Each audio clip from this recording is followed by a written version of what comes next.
Don't you have to catch the last bus? I'm gonna see what happens.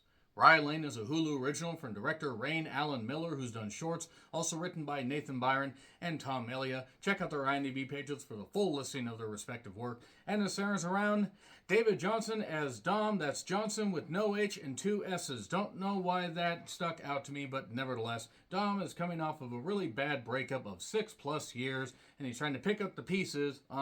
Pick up the pieces. Anytime I can do an average white band reference for no goddamn reason, I will do it. Yes, I'm very, very weird. And he meets Yas, who is played by Vivian Opera, not Oprah. No. There's an extra A there for maximum anus, I guess. Okay, well, that could have probably been worded better, but nevertheless. They are two people. They are coming off of respective breakups, in all honesty, and over the course of a day, they find that they have things not in common, but other things in common, like they really are possibly, maybe meant to be together. It's a rom-com with a twist. Set in South London, Rye Lane is actually in reference to a market area, and from there we see some great camera work, some great cinematography, and just great performances.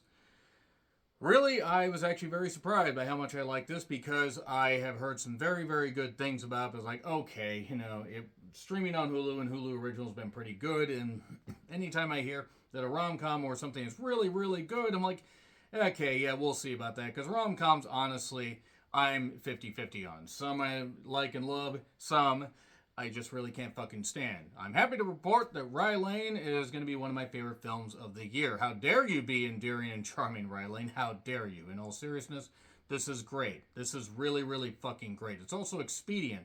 It's over in like 80 minutes. And yes, okay, there are certain things that are a little fanciful and a little ridiculous. And is everything a little too convenient? Well, yes. It's a rom-com. That's what you're going to get. There's also a sense of realism. These seem like actual real people that just have a chance meeting, and it turns out the sparks fly.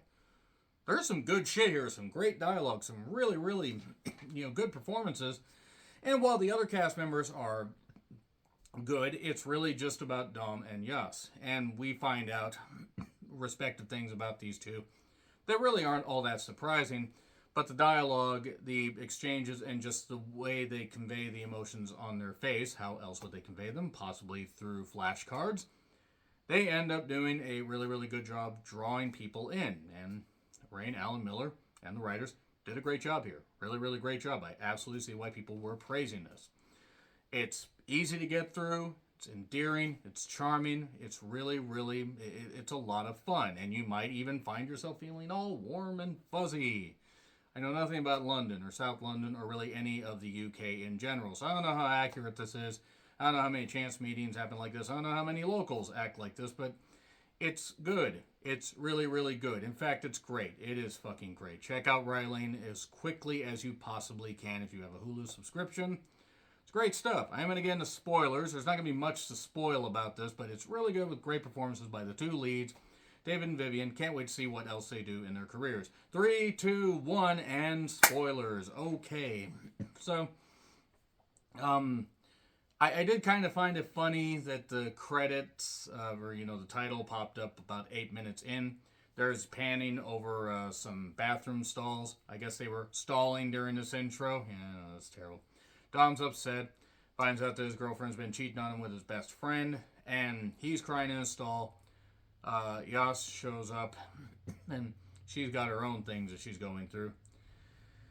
And she's kind of over the top and very confident and everything, but we find out that confidence is a little bit of a mask.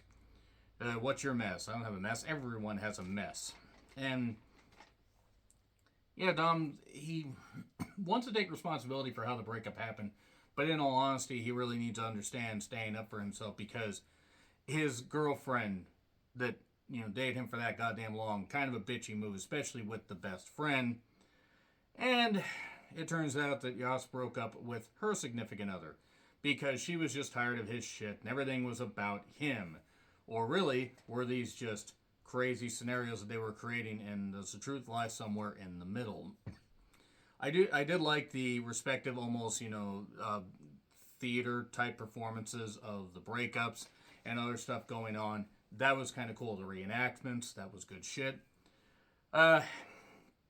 Then I did point out this is so British, and I'm not knocking, but it's like it's a good thing I had the captions on because some accents don't quite agree with me, and that's not knocking. That's not knocking at all. I got to get used to more British cinema.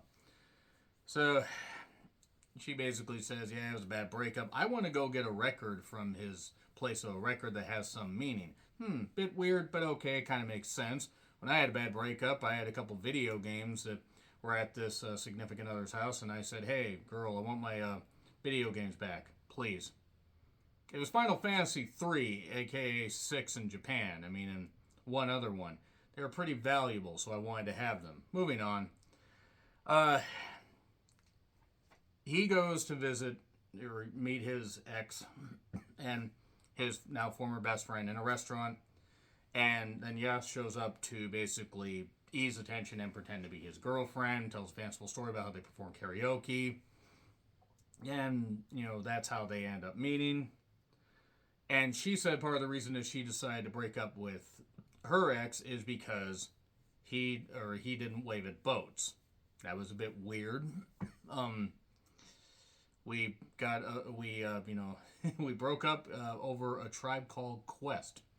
That is a reference I haven't heard in a while. I need to listen to more A Tribe Called Quest to remind myself of their music. And then from there, he meets her family. I did like the scene with the breakup, though. I did like the scene with her breakup, but I also liked the scene where she was kind of just like going at Gia and Eric, the now former girlfriend and the former best friend. That was kind of cool. That was actually really good. And then he ends up meeting her family, and even though this is taking place over the course of a day, she has him come to her place to meet her aunt, and also to look for a key to get into the ex's apartment to steal this record. Dom tries to fit in with conflicting results, but it sort of works. And David Johnson's really endearing here. He does he's got a very bright future, and so does Vivian. And they part for the moment after certain things happen. They couldn't find the key, but then one of the family members says, "Hey, take this moped and take that guy and go break into the apartment. Don't worry, it's fine. We found the key." So they get there. Dom says, "Nah, we need to do something or whatever," because basically they have to find a way to get the key. Because I kind of mixed up the story a little bit. They get the moped to go visit a friend named Mona, who's a young man a young man who's very fancy free. He's gay. I mean, I don't really give a shit. I don't really know how else to describe. Owns a karaoke club. They have to do shoop to get the key. Why he has the key, I have no idea, but they bond over karaoke. They get into the apartment, and they eventually get caught because they get home early. They, too many pronouns, pal. Sorry, Vince McMahon. The ex is a full-on dick and basically says, "Yeah, she'll basically suck the life out of you and everything. That's kind of why we end up breaking up." And then they end up fighting a little bit. They being Dom and Yas, because it turns out she actually wasn't totally truthful about the breakup. She was a bit harsh towards him, like, "Maybe we go find a nice toilet stall for you to cry in," like, ouch. So they part ways, and we only have about 12 minutes left of the movie. They can't stay away from each other. They try respective datings, or, being in a dating pool. Then he goes to his friend's art gallery that was in the beginning of the movie. First there's art about mouths, now there's art about anuses. Don't know why, don't really get it at all. Do you want to talk about expression art? Straight out of Ace Ventura, I guess. But she ends up getting on a boat to, kind of do the whole waving at boat things, but also do a grand gesture because she feels bad for how she treated him and how she acted towards him. And then they kiss in the town square, spin around, all that, and yeah, it's endearing. How dare you, Ryan Lane? How dare you make me feel happy watching a movie? I kid, of course. Ryan Lane, very, very good stuff. Great performances. It's not going to reinvent the wheel, but it's a nice spin on the rom-com thing, and I enjoyed it a lot. A+.